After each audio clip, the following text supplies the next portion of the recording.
দুবছৰৰ আগত প্লেন্টেশ্যন আৰম্ভ কৰা আমাৰ বাৰীখনৰ ৰূপটো চাওঁ আহক। এয়া হৈ গ'ল আমাৰ বাৰীখনৰ 4 জানুৱাৰী 2026ৰ আপডেট। আপোনালোকে দেখা পাব কমপ্লিট গছ, কমপ্লিট গ্ৰীণ হৈছে। এইফালে আপোনালোকে অমিতা, এইফালে আপোনালোকে কল, সন্মুখত আপোনালোকৰ চন্দন গছ, তাৰ লগতে ওচৰতে আপোনালোকৰ তামোল গছ, এইফালে সাঁচি গছ, এইফালে মেহগনি আৰু বিভিন্ন ধৰণৰ গছ আমাৰ এই বাৰীখনত আছে। লগতে সৰুকৈ আমি শাক পাচলিৰ খেতিও কৰিছোঁ, দেউতাই কৰিছে।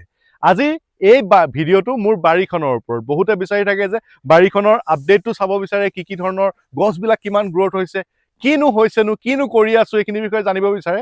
সেই ভিডিঅ'টো আপোনালোকক গোটেই বস্তুখিনিৰ বিষয়ে দেখা পাব। আজিৰ পৰা 2 মাহৰ আগত এই বাৰীখনত তলত আছিলে কচু, সেই কচু উঠোৱা হ'ল, তাৰপিছত কমপ্লিট এতিয়া এনেকৈ মালচিং, মানে আমাৰ নেচাৰেল মালচিং আমি খেৰ পাৰি দিলোঁ, যাতে বাৰীখনে নিজৰ পানী ইনটেক কৰাৰ কেপাচিটিটো বাঢ়ি যায়, মাটিয়ে পানীটো ধৰি ৰাখিব পাৰে আৰু গছবিলাকে এই খৰালি ছিজনতো একো প্ৰব্লেম নহয়। 10 দিন 5 দিনৰ মূৰে মূৰে পানী দিলেও চলে। গতিকে বাৰীখনৰ আপডেটটো চাওঁ আহক। আপোনালোকে কমপ্লিট এনেকৈ দেখা পাব খেৰ, আৰু এইবিলাক হ'ল তামোলৰ পুলি, যোৱাবাৰ ৰোৱা, খুব সুন্দৰকৈ এতিয়া সজাল হৈ উঠিছে। এইফালে মেহগনি গছ আছে।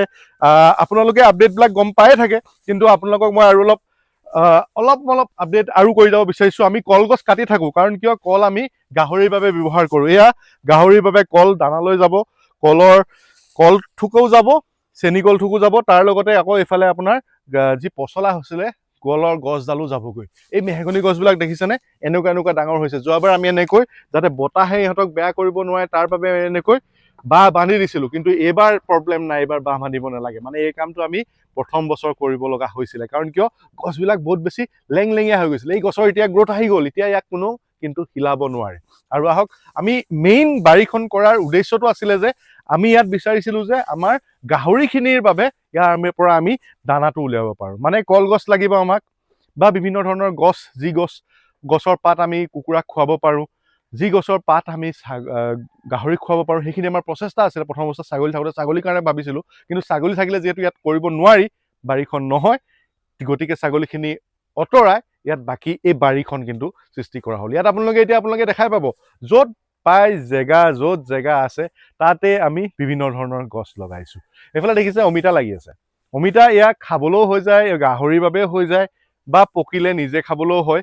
সেই অমিতা গছ মাজত লগাই থলোঁ, একো কৰা নাই সেই বাৰীখনত, তাৰ লগে লগে এইখিনি বস্তু সৃষ্টি হৈছে। ইয়াৰ মূল ছিক্ৰেটটোৱে হ'ল এই কলগছ কেইজোপা। মানে কলগছ যেতিয়া লগাই বাৰী এখনৰ মাটিখিনি কলে খুব সুন্দৰ কৰি দিয়ে। কমপ্লিট খৰাং মাটি, সেইফালে দেখাই দিয়ে, সেইফালে যিখিনি মাটি তেনেকুৱা মাটি আছিলে, সেই মাটিয়ে আমি আগৰ ভিডিঅ'টো মই কৈছোঁ যে কলগছৰ বাবে এই মাটিখিনি এনেকুৱা হ'ল। আৰু সেইকাৰণে আপোনালোকে দেখা পাব কলগছ একদম লাইনে লাইনে কলগছ আছে, আৰু তাৰ মাজে মাজেহে বাকীবিলাক গছ আছে। এতিয়া যেতিয়া কলৰ আমাৰ বাকী গছবিলাক ওপৰলৈ গুচি যাব, কলগছখিনি থাকি যাব, আৰু এই কলগছখিনিয়ে আমাৰ গাহৰিৰ বাবে দানা হ'ব। কলে পানীটো ইনটেক কৰিছে, পানীটো আমাক ৰখাইছে, গতিকে মাটিটো সাৰুৱা কৰি দিছে।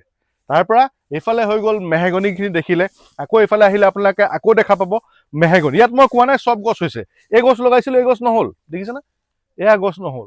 100% যে ছাকচেছে হ'ব, 100% যে কৰিবই পাৰিবই, সেয়া কোনো আপুনি নোৱাৰে। ইয়াত দেখিছে অমিতা গছ নহ'ল, এইবিলাক নহ'ল। ইয়াত এবাৰ নেক্সট পেজত এইবাৰ আমি বেলেগ গছ লাগিব, কাৰণ সব জেগা মাটিও চাওক আপোনালোকে কি ধুনীয়া হৈ গ'ল, নাই এইফালে দিছে নাই, মাটিৰ ওচৰৰ দেখাই দিয়ে, মাটিটো দেখিছে কি কালাৰ বনি গ'ল, একদম মানে আপোনাৰ সাৰুৱা মাটি বনাই দিলোঁ বুলি ক'ব লাগিব। কাৰণ ইয়াত কমপ্লিট গাহৰিৰ গু আমি দাম কৰি বা বিভিন্ন ধৰণৰ গছৰ এই ৱেষ্টবিলাক জ্বলাই এই বস্তুটো সৃষ্টি কৰা হৈছে। আৰু এই ড্ৰেইনকেইটা যিকেইটা আছে, এই ড্ৰেইনকেইটাই আমাৰ গাহৰিৰ যি পানী, এতিয়াতো নাইহে বাৰু, বাৰিষাত পানীটো ইয়ালৈকে আহি যায়, তো ইয়াৰ পৰা পানীটো আমাৰ খুব সুন্দৰকৈ বাৰীখনে এবজৰ্ব কৰিব পাৰে, আৰু সেইবাবে সাৰ হয়। আৰু ইয়াত ড্ৰেইনত যিবিলাক গোবৰ আহে, সেই গোবৰখিনি আমি উঠাই ইয়াত দি দিয়া হয়। এইফালেও খুব সুন্দৰকৈ বাৰীখন এইটো পৰ্যায় পাইছে, দেখিছে খুব সুন্দৰকৈ। একেবাৰে সৰু গছো আছে, মানে যোৱাবাৰ লগোৱা গছো আছে। এইবিলাক গছ যে আমি যোৱাবাৰহে লগাইছোঁ, আৰু এইবিলাক গছ আগত লগোৱা। ইয়াত যিবিলাক ডাঙৰ গছ দেখিছে সেইবিলাক গছ আগত লগোৱা, যিবিলাক গছ সৰু দেখিছে সেইবিলাক যোৱা বছৰ লগোৱা। আমৰ লগাইছোঁ, এয়া আম লগাইছোঁ, মাজে মাজে মানে চব কৰিব বিচাৰিছোঁ। কি হৈছে, ইয়াতে বাৰীখনত যাতে চব বস্তু থাকক, ল'ৰা ছোৱালীয়ে খাবলৈ আম গছো থাকক, কঁঠালো থাকক, তাতে মধুৰিও থাকক, তাৰ লগতে আমাৰ বাবে ফিউচাৰ প্লেনিঙৰ বাবে এই গছবিলাকো থাকক, যিবিলাকৰ পৰা আমি এটা টাইমত কিন্তু বহুত ভাল এটা ৰেভিনিউ জেনেৰেট কৰিব পাৰিম। আহক আৰু দেখাওঁ। এই গছখিনি মেহগনি গছ ঘনকৈ লগোৱা হৈছে। ইয়াৰ পৰা এটা এটা পুলি কাটিং যাব, মানে কি হ'ব, ইয়াত এটা এটা পুলি উঠাম, যিকেইটা পুলি বেয়া হ'ব। কাৰণ কিয়, আমি প্ৰথম ভাবিছিলোঁ যে চব গছ ভাল নহয় বুলি জানিছিলোঁ এইডোখৰ জেগাত, গতিকে আমি এনেকৈ ঘনকৈ ৰুইছিলোঁ। তাৰপিছত যাতে ইয়াৰ পৰা আমি কাট কৰি পিনি যিকেইটা মূল গছ ৰাখিব লাগে সেই গছকেইটা আমি ৰাখিব পাৰোঁ, যিকেইটা গছে আমাক ভৱিষ্যতৰ বাবে কিবা এটা দিয়ে। আৰু এইবিলাক দেখিছেনে, ওচৰৰ যিখিনি আছে এইখিনি আমি চাচিখিনি আগতে লগোৱা, সেই চাচিখিনিৰ বাবে এইখিনি অলপ ডাঙৰ ডাঙৰ হৈছে। আৰু আপুনি মধুৰি গছ দেখাওঁ মই, আহক আপোনালোকক। কি ধুনীয়া ধুনীয়া, কেনেকুৱা ধুনীয়া ধুনীয়া, কিমান চাইজৰ আপোনাৰ ইয়াত আমাৰ মধুৰি লাগিছে। এটা মধুৰি একো নিদিয়া দেই, ইয়াত কোনো ক'ব নোৱাৰে যে ইয়াত মই কিবা DAP দিছোঁ নে কি দিছোঁ, একো নিদিয়া এখন বাৰী। এইডাল দেখিছে হাউলি গৈছে, এনেকৈ দেখাই দিওঁ। এটা মধুৰিয়ে ইয়াৰ ডালডাল হাউলাই দিছে চব। এইটো হৈ গ'ল ইয়াৰ মধুৰিৰ চাইজ, দেখিছে। ইয়াৰ চিক্ৰেটটো কি, সেই তলত থকা সেই যে দেখিছে এই বস্তুখিনি, তলৰ ইয়াৰ চিক্ৰেটখিনি। অকল এটা লগা বুলি নহয়, এইফালেও লাগিছে, আকৌ এইফালেও লাগি আছে। মানে এই গছডাল মাজতে এবাৰ ভাগি গৈছিলে, এইফালেও লাগিছে। তো তাৰপিছত কি হ'ল, এই গছডাল এতিয়া হ'লগৈ আৰু সেইজোপাৰ পৰা এতিয়া আমাৰ ফল লাগিছে। বিভিন্ন ধৰণৰ গছ কৰিবলৈ বিচাৰিছোঁ, বিভিন্ন ধৰণৰ গছ লগাবলৈ চেষ্টা কৰিছোঁ, যাতে বাৰীখনৰ পৰাই চলি থাকিব পৰাকৈ বাৰীখনৰ পৰাই কিবা এটা পাওঁ। এইফালে বোলক, আগত মই বস্তু এটা দেখাম, যি খেতি কৰিছোঁ সেই খেতিখিনিও দেখাওঁ ব'ল। কি খাই, জাতিলাও। জাতিলাও খাই আছে সিহঁতি পূৰা। ইয়াৰ পৰা ঘৰলৈও জাতিলাও গৈ আছে। ইয়াত জাতিলাও ছিঙিলে, এতিয়া জাতিলাও নাই বাৰু, কিন্তু এয়াই গছৰ পৰা জাতিলাও। এই চাংখনত মানে জাতিলাও বহুত খোৱা হয়। সেইফালে দিছে এইবিলাক সাঁচি গছবিলাক ডাঙৰ হ'ল। এইবিলাক সাঁচি গছ মানে প্ৰথম ফেজতে লগোৱা, সেই মেহগনি প্ৰথমডাল লগাইছিলোঁ যে তেতিয়াই লগোৱা। মানে এইজোপা প্ৰায় মেহগনি 2 বছৰ হৈ গ'ল, আৰু সেই 2 বছৰতে এই প্ৰথম গছখিনি এইফালে লগোৱা। আৰু এইবিলাক দেখিছোঁ যে এতিয়া সেই দেখাই দিয়ক, এইবিলাক এতিয়া আমাৰ নাৰ্চাৰী যিহেতু ডাঙৰ হৈছে, নাৰ্চাৰী যিহেতু ডাঙৰ কৰাৰ প্লেনিঙত চলি আছে, পুলি ষ্টক হৈ গৈছে, বিভিন্ন ধৰণৰ গছৰ পুলি ইয়াত আহি গ'ল, এইফালে তামোলৰ পুলি আহি গ'ল। মানে চব ইয়াত পুলি পুলি পুলি আপোনালোকে পুলিয়ে দেখা পাব। আৰু নাৰ্চাৰী আপডেটটো মই এটা দি দিওঁ আপোনালোকক। এইফালে চাওক আপোনালোকে খুব সুন্দৰকৈ, আমাৰ পোষ্টাৰখনৰ পৰা দেখাই দিয়ে। আমি পোষ্টাৰ গাঁৱৰ ভিতৰত নাৰ্চাৰী খুলিছোঁ।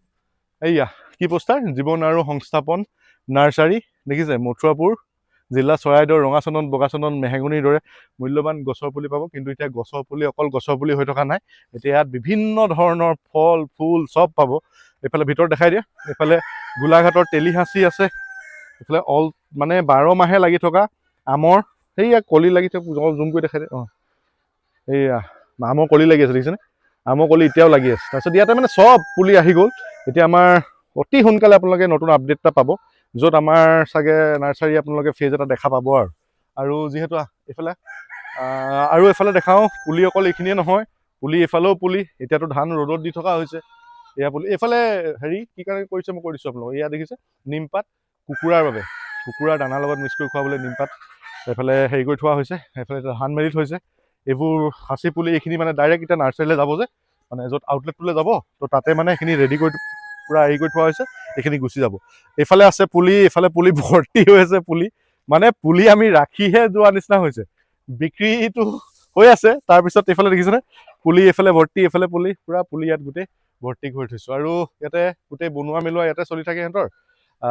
চ' সেইখিনিয়ে কথাটো এনেকুৱাই যে এইফালে পুলি আছে, চবফালে পুলি, মানে আমাৰ ইয়াত চব পুলি পাব আপোনালোকে।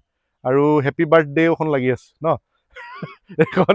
চ' এয়াই মানে কথাটো এনেকুৱা যে বাৰীখন কৰিলে হ'ব, নকৰিলে একো নহয়। আপুনি যদি নকৰোঁ বুলি ভাবে, আজি যদি আপুনি বিচাৰে যে মই ঘৰতে বহি থাকোঁ, নকৰোঁ, তেতিয়াহ'লে একো নহয়। আপোনালোকে যদি ওচৰৰ নাৰ্চাৰী পানী পুলি এটা লগায়, সেই পুলিটো 2 বছৰৰ ভিতৰত ডাঙৰ হ'ব অকণমান। আৰু ডাঙৰ হ'লে কি হ'ব, আপোনাৰ মনটো বেছি ভাল লাগিব। তো গতিকে এইটো বস্তু এনেকুৱা বস্তু হয়, আজি মই ঘৰত নাৰ্জী ফুল লগালোঁ, ৰাতিপুৱা উঠি মই নাৰ্জী ফুলখিনিয়ে চাওঁ। আজি যদি আপুনি ঘৰৰ ওচৰত বিভিন্ন ধৰণৰ গছ গছনি লগায়, আপোনালোকৰ ৰাতিপুৱা শুই উঠাৰ লগে লগে মাইণ্ডছেটটো কেনেকুৱা হৈ থাকে জানেনে, পুলিটো কিমান ডাঙৰ হ'ল, পুলিটো কিবা হ'ল নেকি হা, সেই বস্তুটো চিন্তাত আহে। তো তেতিয়া কি হয়, আপোনাৰ বাকী ব্যক্তিগত বা গতানুগতিক যিখিনি চিন্তা আছে সেইখিনিতো থাকেই, তাৰ লগতে আৰু অকণমান ডাইভাৰ্ট হৈ আপোনালোকে নেচাৰৰ কথা চিন্তা কৰিবলৈ সময় পায়। গতিকে গছপুলি ৰোৱাটো প্ৰয়োজনীয়তাটো মই নকওঁ, জানেই কিয় প্ৰয়োজন, কিন্তু তাৰ লগতে মেণ্টেল ছেটিছফেকশ্যনটো বহুত থাকে। ইয়াত আহি মই যেতিয়া চাওঁ গছডাল অকণমান ডাঙৰ হৈছে, তেতিয়া কিন্তু নিজৰে শান্তি লাগে যে গছডাল ডাঙৰ হৈছে। চ' গতিকে এয়াই, কোনোবাই যদি বিভিন্ন ধৰণৰ পুলি বিচাৰে, আমাক যোগাযোগ কৰি ল'ব, আমি আপোনালোকক ছাপ্লাই দিবলৈ ৰেডি আছোঁ। আপোনালোকৰ লোকেশ্যনটো হ'ল আমাৰ চৰাইদেউ ডিষ্ট্ৰিক্টৰ মথুৰাপুৰ বুলি কয়, মাইবেলা আৰু মথুৰাপুৰৰ মাজতে আমাৰ নাৰ্চাৰীখন খুব সুন্দৰ, অতি সোনকালে আপোনালোকে দেখিবলৈ পাব অকণমান লাৰ্জ স্কেলত। তো এতিয়া আমাৰ পৰা ষ্টকিং চলি আছে। তো সেয়াই আপডেট, ভিডিঅ'টো শ্বেয়াৰ কৰিবলৈ নাপাহৰিব। যোগাযোগ নম্বৰ দি থৈছোঁ, কোনোবাই যদি বিচাৰে যোগাযোগ কৰি ল'ব। আমি যিহেতু জানেই আপোনালোকে আমি প্লেণ্টেশ্যন কৰায়ো দিওঁ, আমি পুলি আমাৰ পৰা নিব পাৰে। তো আমাৰ প্লেণ্টেশ্যনো যোৱাবাৰ আমি প্ৰায় 8খন বাৰী কৰা হ'ল, এইবাৰো আমাৰ প্লেনিং আছে বহুতকেইখন কৰাত। তো এইবাৰ খুব সুন্দৰকৈ লাইন আপত আছে। মাৰ্চ মাহৰ মানৰ পৰা আৰম্ভ হ'ব বাৰী প্লেণ্টেশ্যন কামটো। চ' এয়াই, আপোনালোকে বিচাৰিলে যোগাযোগ কৰি ল'ব, আমি হেল্প কৰিব পাৰিম আপোনালোকক। প্লেণ্টেশ্যন বা কনচালটেঞ্চি বিচাৰিলে আমি সেইখিনি আপোনালোকক প্ৰভাইড কৰিব পাৰিম। কুকুৰাই মাতি আছে, চ' কণী তুলিবলৈ এতিয়া যাওঁ। ধন্যবাদ, থেংক ইউ।